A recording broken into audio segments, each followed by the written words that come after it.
I use this greeting because it is the common form in the army. It is not affiliated to any religion or creed. It is only affiliated to the country.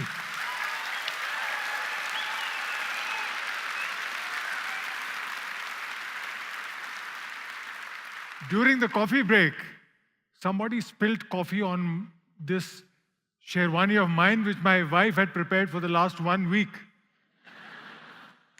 But I said, doesn't matter. It's Peter's principle.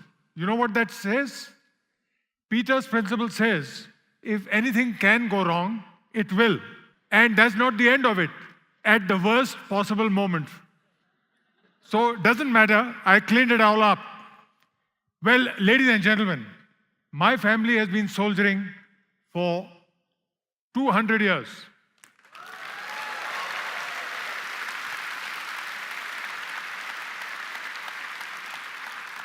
This is a photograph of relatives, including my grandfather, after they fought 4 years in the trenches in France and came back to India.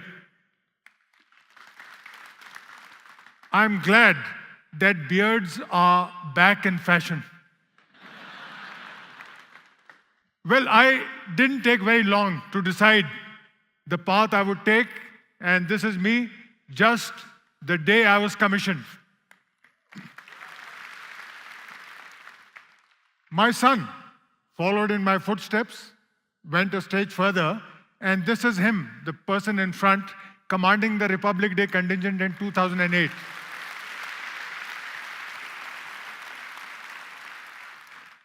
Well, I was a horseman, and I opted for an animal unit because I wanted to play polo. Army headquarters, in their wisdom, instead of sending me to a horse regiment, sent me to a camel regiment. So that was the end of my ambitions about polo. Let me tell you, ladies and gentlemen, this was in 1968. And it took us 7 days to go from where we were stationed in Bikaner to our operational location, that is Jaisalmer and beyond. You talk of cold start, well, it took us 7 days. But doesn't matter. What I learned in this camel regiment, I visited every village in Rajasthan. I knew the terrain, and that helped me. Stood me in good stead during the 1971 operations. In 1971, we moved to Jaisalmer and to a place called Tanaut, and we were prepared for the 1971 war.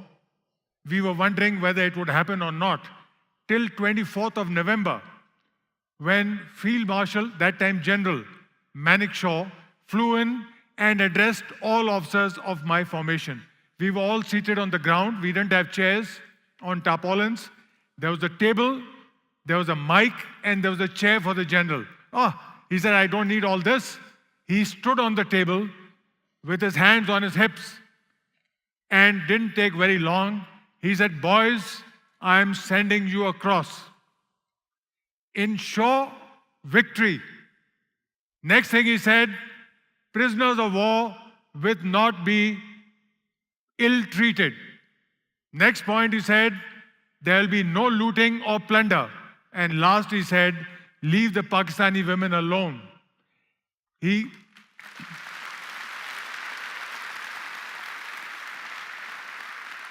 Well, the speech was short and sweet. He hardly took more than 2 minutes, jumped off the table, and was off in his helicopter. What I'm trying to stress is that when you speak, you don't have to speak pages of all sorts of things. Your speech should be short, to the point, like Field Marshal Manik Shaw's. But what is very important, it is his charisma. Charisma is something, it is a strange alchemy of inner vision, energy, fire within, radiance, enthusiasm, and spontaneity. This is what charisma is all about. It cannot be faked. You can try as much as you like, but you cannot fake charisma. It is a spark that ignites everybody around you. And Sam Manekshaw ignited the spark in us by a short talk of 2 minutes.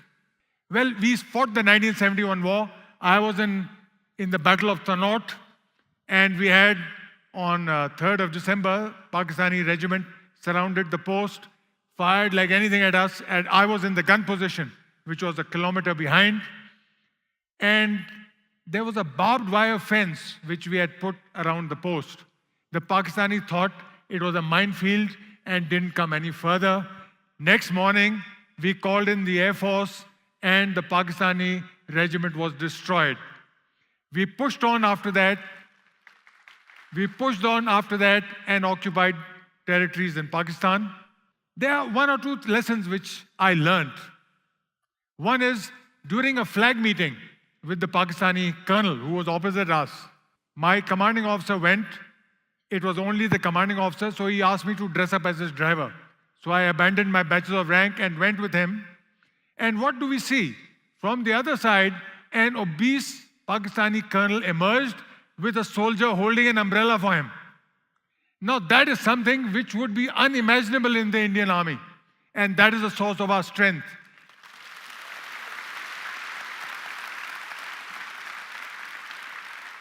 During one of the days at the post, some khaki-clad figures came into the gun position. The sentry didn't shoot them, luckily, because we were also wearing khaki. But it was strange. And they came up, they says, "Don't shoot. We are Bengali officers." So 3 of them, we received them, and they were repatriated to Bangladesh to fight with the Mukti Bahini. I have served many, many years in the Northeast, Nagaland, Manipur, Tripura, South Assam, you name it, facing insurgents of all shades and varieties. There is also, I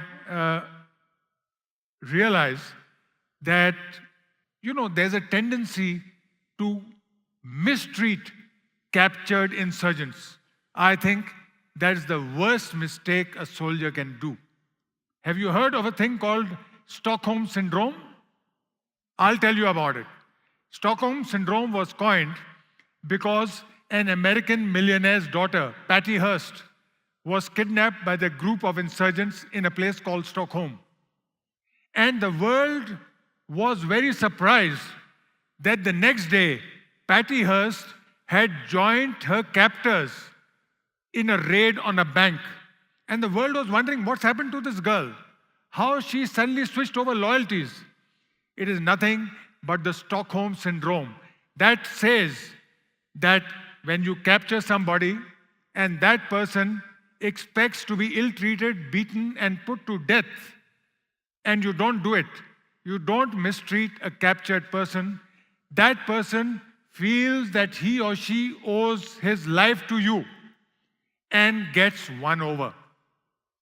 So we had issued orders that there'll be no mistreatment, no torture to captured insurgents. And let me tell you, ladies and gentlemen, these same insurgents gave us very, very valuable intelligence in which we conducted very, very successful operations. I was also flown in March 2002 into Ahmedabad. I was given one order by the Chief of Army Staff. He says, "Zameer, get your troops into Ahmedabad and make sure that you curb the rioting." It had been going on for about 5 or 6 days. 59 flights brought in 10,000 troops. We, within 24 hours, by firm action, had put an end to all rioting. It only shows that resolve is the only thing that matters. If you want to end a riot, you can, provided there's resolve. You would be wondering why soldiers are given 2 months annual leave. Some people say they really don't deserve it. Well, we spend a lot of our time, a lot of our lives separated from our families. But let me tell you, what do we do in these 2 months? We go, besides visiting home, but we go and visit the homes from where our troops come. This is a photograph of mine when I was a general. I had gone to visit the place where my troops came. That's Rajasthan, all Rajputs, Pokhran and others. And they gave me a horse to ride. They said, Sahab, bada badmash ghoda hai, maine give it to me. And this is the way army officers spend their leave. It's not wasting time at all. During my service, I was also elected as the Colonel Commandant of my regiment. I'm from the Artillery Topkhana, and that is a single honor which was bestowed to me. This is the banner of the Colonel Commandant of the Regiment of Artillery. I've already talked about Stockholm Syndrome. Now, this is what I looked like the day I retired from the army as the Deputy Chief of Army Staff. And subsequently, I served as a diplomat, I served as a judge, but the most challenging duty which I did was Vice Chancellor of Aligarh Muslim University. This is what I look like in my Aligarh Muslim University regalia. It was a transition from the military to the academic world. Now, how I came in is because I was elected by the community. They felt that Aligarh Muslim University was passing through a bad phase. There were law and disorder, there were law problems, disorder, student unrest. The university had been closed for several months.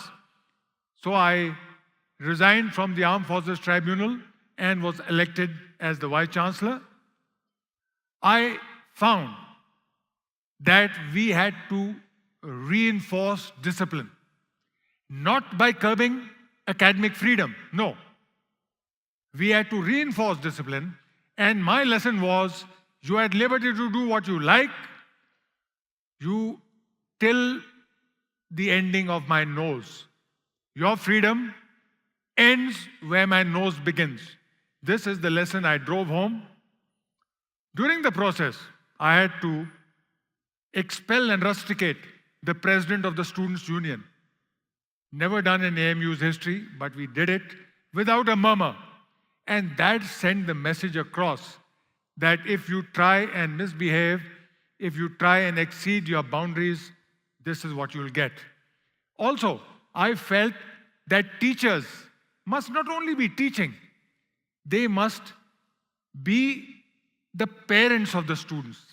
And I took part in all the activities. I also played cricket, football, I rode, I swam. Because in the army we had been taught one lesson: to know the men better than their mothers. What did I say?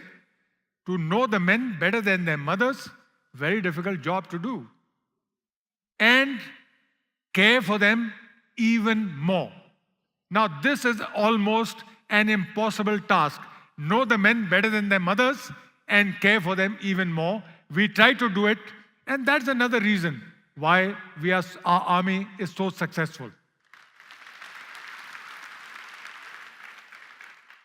This is a clip of Aligarh Muslim University where we are raising the national flag. The day, of course it came later, but during Republic Day, my last Republic Day in the university, and after I demitted office, the Times Higher Education gave out the university rankings. It says Aligarh Muslim University is the #1 university of the country.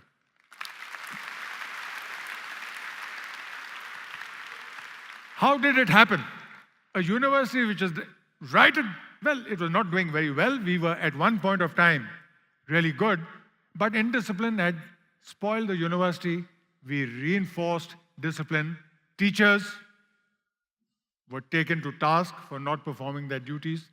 Students, and what was most important, we knit the complete fabric into one.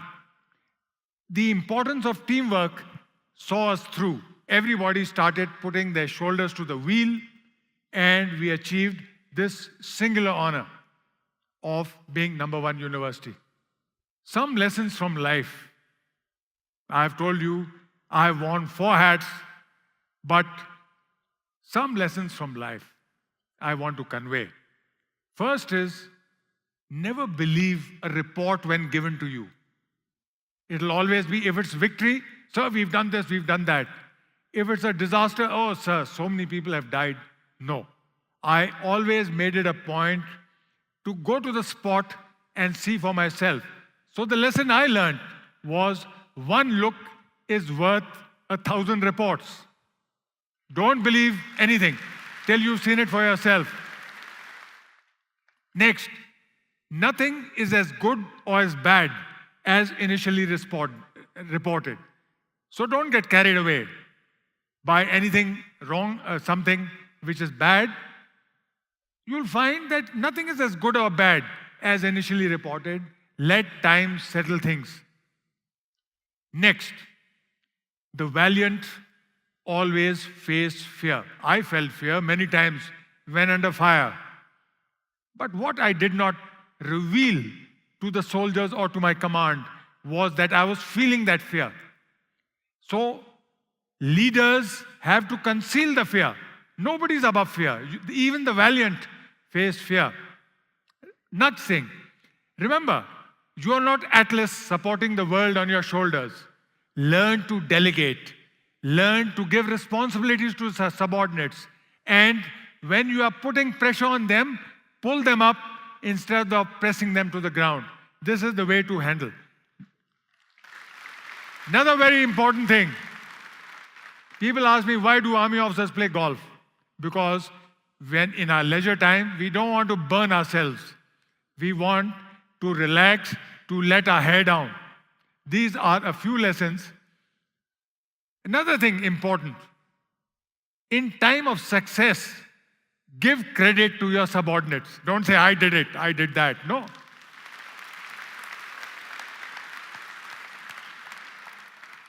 In time of failure, said, I am responsible. And you'll see that you'll knit the whole team together. Keep a level head in time of stress. What did I say? Keep a level head in time of stress. Refrain from excessive joy in time of success. And lastly, don't pontificate. Practice what you are saying. God bless you all. Thank you.